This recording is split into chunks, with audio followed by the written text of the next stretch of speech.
Welcome to God with George Ortega and Joshua Bond. This is episode number 11. We're recording it on Thursday, November 5th at 4:58 p.m. Eastern time. And you're watching it, I guess, on Monday. And hopefully we'll have known, what the election was about, then. But we're going back, we did an episode on elections. We're going back to exploring the illusions that relate to God. Again, we spent a lot of 5 episodes explaining to you who and what God is. Now we're going to go through various kinds of illusions that we have about God that make our world more difficult and how we can overcome them. So Joshua, start us off. Okay, so the challenge I want to kind of lay out here for us to discuss is the people who are devoutly religious, right? Or all of us, but using that mindset, right? And so, for me, to believe in God, like some of the religions have portrayed God, is nonsense. And I just can't grasp that, and I can't reconcile it scientifically or logically, right? But at the same time, I feel that I actually value God more because I value the idea, the concept of God, how that has played such an intricate part in our evolution of consciousness. And for thousands of years, it's been the most fundamental aspect of almost every society, right? And it has led to immense healing of addiction, healing of mental illness of all types, communal activities that make the community flourish. And so for me, it's a spiritual, goal to be able to say, even if I don't believe in that version of God, a old white man in the clouds with a beard or whatever it is, that doesn't exist. I actually value God more because I believe, he doesn't exist in that sense, as far as I can tell, but these other attributes, because I care about people and I care about our potential and our relationships. And that is one of the strongest things that has served those over time. I choose to believe in that version of God. Excellent. And actually, so you're kind of explaining how understanding God accurately, basically elevates your appreciation of God. I'm going to go to how understanding God accurately actually elevates our appreciation of ourselves and each other. And we're again, what we're focusing on now is this illusion that things are up to us. At least this is what I want to address, for this point. And so the idea is, to the extent that religions over the last couple of millennia have maintained this belief that stuff is up to us, then what does that happen? What that does is we're going around each day thinking that, well, I'm doing what I want to do. The problem with that is we are very insignificant beings on this tiny planet in this immense universe that you and I also understand as God, is synonymous with God. So how do we dignify our, human self? Much more. We attribute what we do to God instead of going through each day doing these minor, just very personal kind of insignificant things that we want to do as insignificant people. We are manifesting the will of God, and that's got to be a much, much more empowering way to see ourselves than to think that, well, yeah, we're doing what we want to do, but we're these, very insignificant beings. Certainly. Yeah. I mean, the causality and your whole concept of causal consciousness, I think you still have the website causalconsciousness.com, and that, just finding that website was a major breakthrough for me. And that concept, that to view God as if he's all powerful, and if God is the creator of everything, then God is causality. And when we have a relationship with causality, we're having a relationship, we're deepening our relationship with God, I think. And, that is the direction religions need to go, and to embrace science and to realize that, from my perspective, what I learned through my journey is that this causality is basically our consciousness. And what consciousness is when our mind responds to stimuli. It could be internal stimuli, how we're feeling, emotions, what we ate, whatever, but also especially external stimuli, because that's the stimuli we all share, we can talk about and relate to and build science upon, right? So this relationship with stimuli. And for thousands of years, humans have been creating stories to explain what our relationship to this stimuli is, what our relationship to consciousness, what consciousness is. They're not all right, of course, some of it's dogma, but that is what's driven us to have this ability to tell stories, to understand things through narrative, to have explanations. It's ultimately what births science. And so when we understand the metacognitive perspective, right, and this is what comparative religions do, is looks at the value of all religions and kind of gets rid of the dogma to extract the value so we can all have value from many different types of religions. You know, it becomes that's all part of a deeper relationship with God, with this causality. We evolved this massive ability for story that just, you know, every movie we go to, everyone we relate to has some story context of what their life is, who they are, how they relate to us, that kind of thing. This is all what culture is. And so for me, that's kind of the next, you know, the next phase of the evolution of God and religion and how we harness this human potential. All right, well, let me ask, I mean, are we, because like, did we go through the illusion of personal consciousness on a previous episode? Or are we exploring that now? Because basically, you know, if we want to continue with that, you know, basically that relates to what you're saying now. In other words, like if we believe we have a personal consciousness, you know, that means that we're separated from the rest of humanity, from other religions, from the rest of the universe. So let me, do you want to explain to the audience? I don't remember, because like, you know, so much has been going on over the last few days. Did we start with personal consciousness, and where are we with the illusions that we're presenting?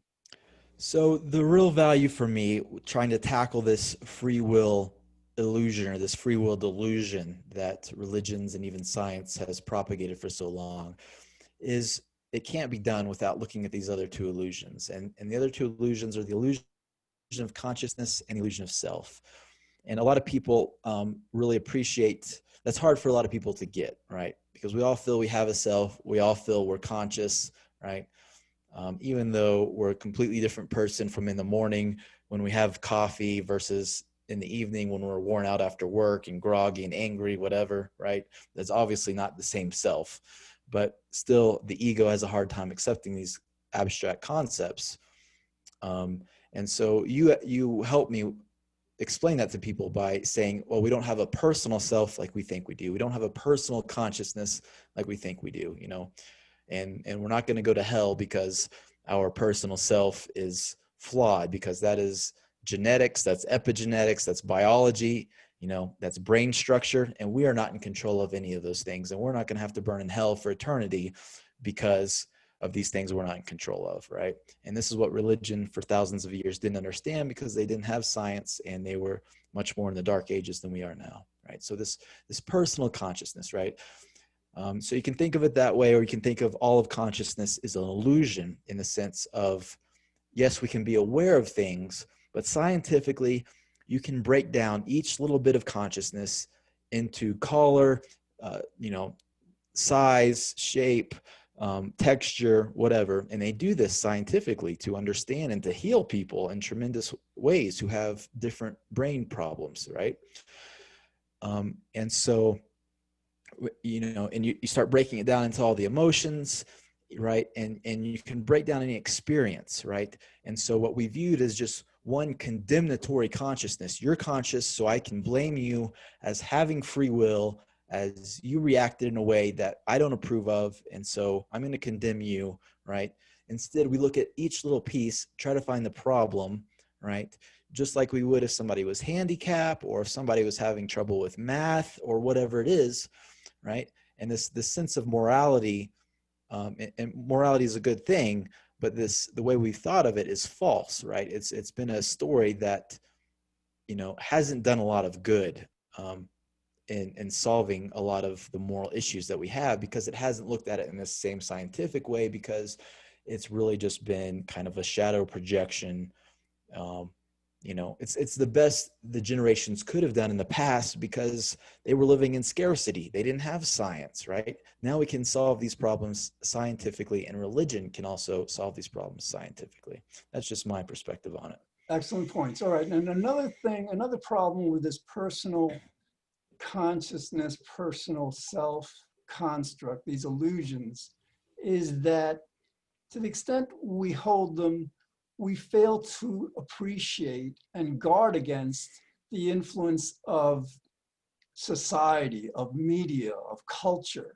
In other words, like what we watch on television, the movies we see, the books we read, all these, come together to form our consciousness. If we had a personal consciousness, we could, I think definitionally just choose to think what we want to think, and these influences would not impact us. So it's a very important point. I think that, back when this country was founded, 1776, there wasn't much of a mass media back then. And so freedom of speech, was relatively much safer kind of value to defend and protect, without having to worry about its misuse. But now, 200 and however many years later, we find that you get, like, for example, one author, who's, let's say, an evil author. This person just like wants to appeal to our basest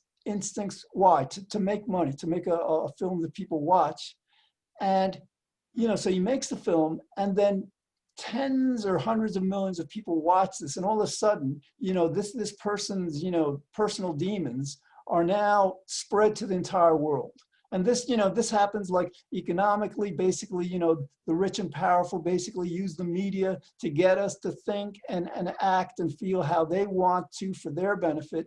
And so, yes, this is the danger of the personal consciousness, personal self illusion. To the extent that we think we're all individual selves and not one collective consciousness, we fail to properly, sufficiently address these common influences that influences not just for today, but for the future. Yeah, George, it's a sticky situation, and a lot of it comes to this generational battle between parents and kids that's just so problematic. And unfortunately, there's just not the tools that I think, coming down to the issue of censorship. Well, who's supposed to be in charge of the censoring, right? And this has been problematic because, the FCC, in this country, for example, censors all the wrong things, right? And it just doesn't ever work out that way. And so I think, again, this is where it comes to a personal relationship with consciousness and a personal spirituality and a community that supports that, right? So because we're delusional if we think we're going to convince people to stop making horror films or video games. Right now I could log on and I could take these two screenshots that we have and probably find an artificial intelligence engine that creates a video game where I could take a chainsaw to George's head, right? And it's sad that that's more profitable than more harmonious things, but I don't have a lot of hope in controlling that. But what I do realize is that it has to be anchored in human relationships, right? So, for instance, you can take a lot of fighters that are top fighters, MMA fighters, martial artists that just beat the crap out of each other in the ring, right? Their mindset is basically to kill the other person. But what we see is if these fighters, right, who are doing it in real life, not just video games, are grounded with human relationships, have meditation practices, have a consciousness that's calm and tied into the community, they never get in fights in the street, right? They never get in fights with anybody else except for when they're practicing their sport. And I think this is a testament to the power of human consciousness and the power to, God, really, with the blessing that God has given us with our minds to be able to do this, but it has to stay in balance. So, I don't, I could lobby all I want and I'm not going to end violent video games, but I can advocate for, to supplement that with human connection, relationship, emotional integrity, emotional intelligence, and a spiritual discipline that views all of these as, a spiritual practices. Because when you do that, immediately when it gets out of balance, you have a conviction, right, to restore the balance, and the community can support that. All right. That's my take on it. Yeah, and then we're getting somewhat political. I mean, I could make the point, for example, that, for example, we have laws against hurting each other violently, assault, battery, whatever. And we have these laws and valid these laws because we know they protect us all, And I think sometimes the reason we don't have laws against these under the radar kinds of influences, that within movies, within the media, including commercials, is that sometimes we don't um, understand the danger they pose to us. But we, rather than exploring that, let's get back to, this, if we don't have a personal self, then what we're saying is that we have one self, one universal self that basically we can define as God. So Josh, take us through how, as we evolve beyond this illusion of personal self, personal consciousness, we can see ourselves not as the part of God who decides anything, but nonetheless the part of God, and how this unity can bring this world together. Yeah, for me, personally speaking, I actually do it best when I extend it to other people, right? So I tend to blame myself too much. I tend to, beyond what's, you know, beyond essentially looking at being able to see the true causality. I'm much more to quickly to blame myself, but personally, I think it's easier for a lot of us to be able to accept ourselves and accept the causal nature of ourselves and improve ourselves that way by um, extending that to other people, right? And trying to help other people in their suffering, whatever it is. It could be addiction, it could be depression, it could be anger, it could be ADD or homework or, marital problems, whatever it is. And that, allows me to see the causality and realize what, humanity, what it means to be human and conscious is, and realize, how much these people are suffering because they're doing the same things. They're doing the same thing to themselves. They're beating themselves up when there's obvious solutions to their problems. But, this illusion of free will causes us, it creates this neurotic form of consciousness called self-consciousness, right? And self-consciousness is the root of all evil. It's fundamentally horrible, right? If you're double checking to make sure you didn't make a mistake, or you're trying to be more mindful, that's good. If you're being self-critical, almost always that causes problems, right? And the mind's not designed to work that way effectively, right? So, for me, my go-to is, when I'm beating myself up, when I'm having trouble I can't get through, I try to help somebody else, or I try to understand my situation through other people's, through empathy and compassion for other people. Right, excellent point. Now, religions have for millennia taught us to love others as we love ourselves. And so basically what we're doing by explaining that the personal self and personal consciousness are illusions is to explain that that's not just a platitude that we do out of goodness. That's a platitude, that's a wisdom that we do because it makes sense. In other words, like, we, let's say, hurt another person. In our minds, we probably believe that we have come out the winner and they've come out the loser, and we haven't lost anything from it. It may be that actually, by hurting another person, we're hurting ourselves just as much, but that's hidden from us. So like, if we move from seeing ourselves as separate from God, as God being this, being this transcendent, that isn't part of the world, whatever, to seeing that not only is God everything and everywhere, but we are God, then all of a sudden, we get a better appreciation of, yes, being good to another person is being good to ourselves. Being good to the world is being good to ourselves. So again, that's one way that accurately understanding the nature of God and understanding our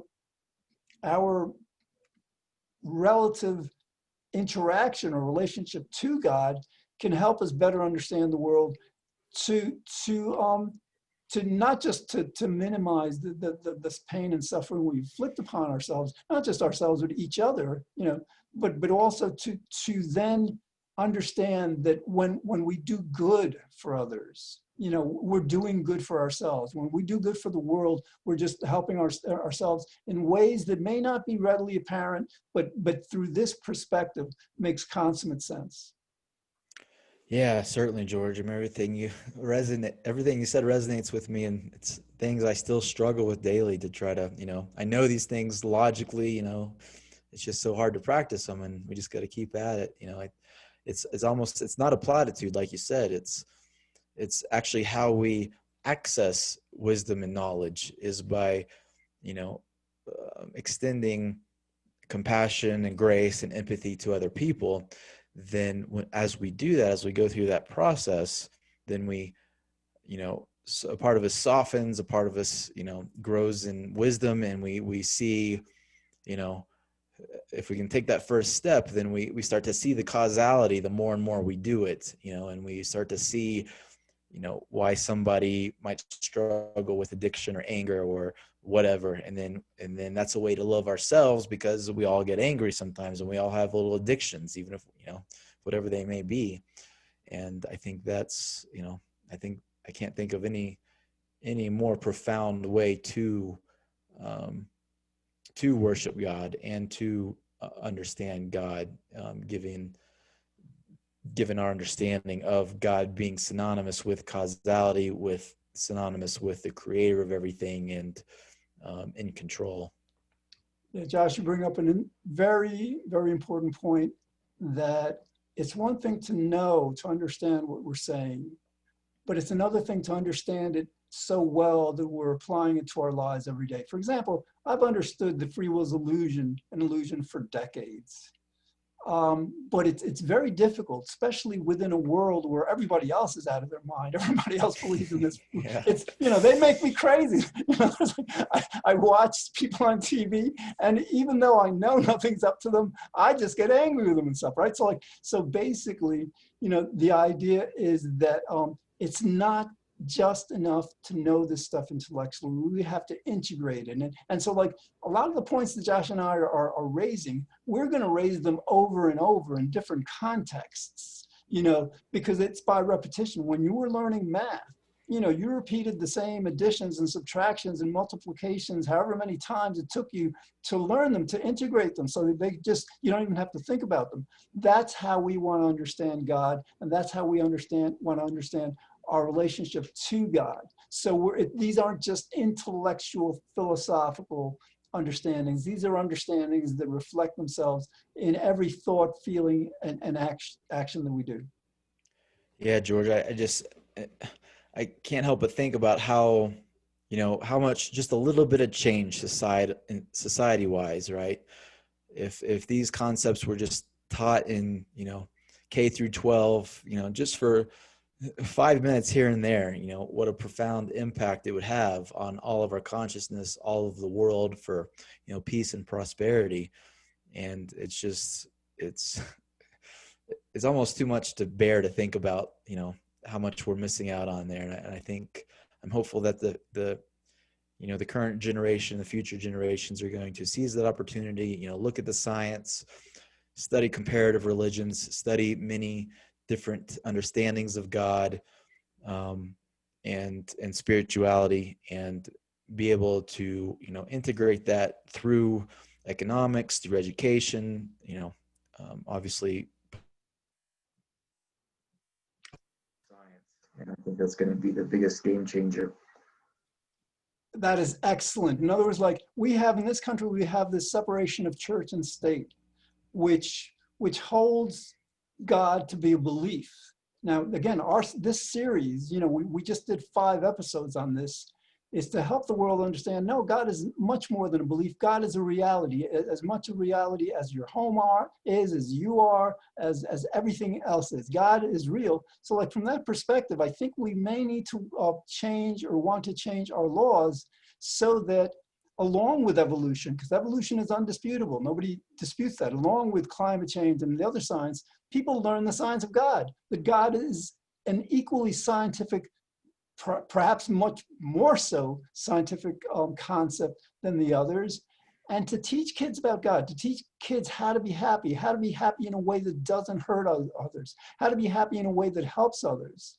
You know, because as long as we continue to have this separation of church and state based on this misunderstanding that God is merely a belief, we're not going to do as much as we can. Now, you know, I mean, that may take us a while to get there, but at least in the very, you know, at the very least, we could be teaching our kids how to think better, how to not just how to learn, how to remember things, but how to figure these things out for themselves so that they can create this kind of world where you know, young people are introduced to not the vengeful, hateful, punishing God of the Bible when they're very young, but to kind of a God that our world is evolving into, who's becoming kinder and kinder. There's less poverty, less violence. You know, we're receiving so many more blessings.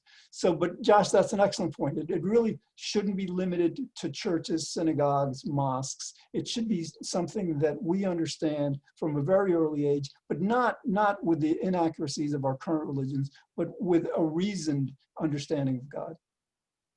Yeah, certainly, George. There's even an easier way to do it, you know, with, you know, I mean, I tend to agree with some of the concerns of the separation of church and state, but, you know, spirituality, you know, kind of covers it. So, you know, even atheism is a form of spirituality, when you understand that, you know, spirituality is, one way to look at it is, it's everything that science hasn't figured out yet and may never figure out. It may not be something that science can figure out, right? And this is actually most of the domain of our lives, right? Science is very infantile in its understanding. It's made profound leaps that are undeniable, you know, such as evolution.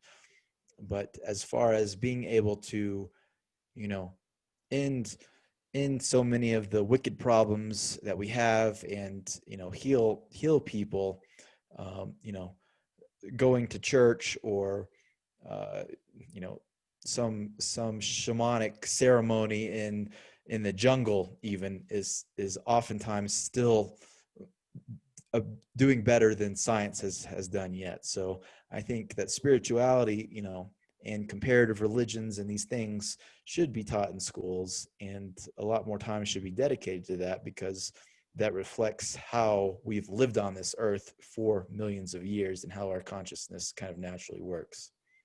Excellent. All right. So again, this has been primarily about understanding how our personal self and our personal consciousness are illusions, how everything is God. You know, we're reflecting God's consciousness. When we return on our next episode, we'll explore more other illusions that prevent us from accurately understanding God and ourselves. Thanks for watching, and we'll see you again on tomorrow's episode. Thanks. All right. That was good. Well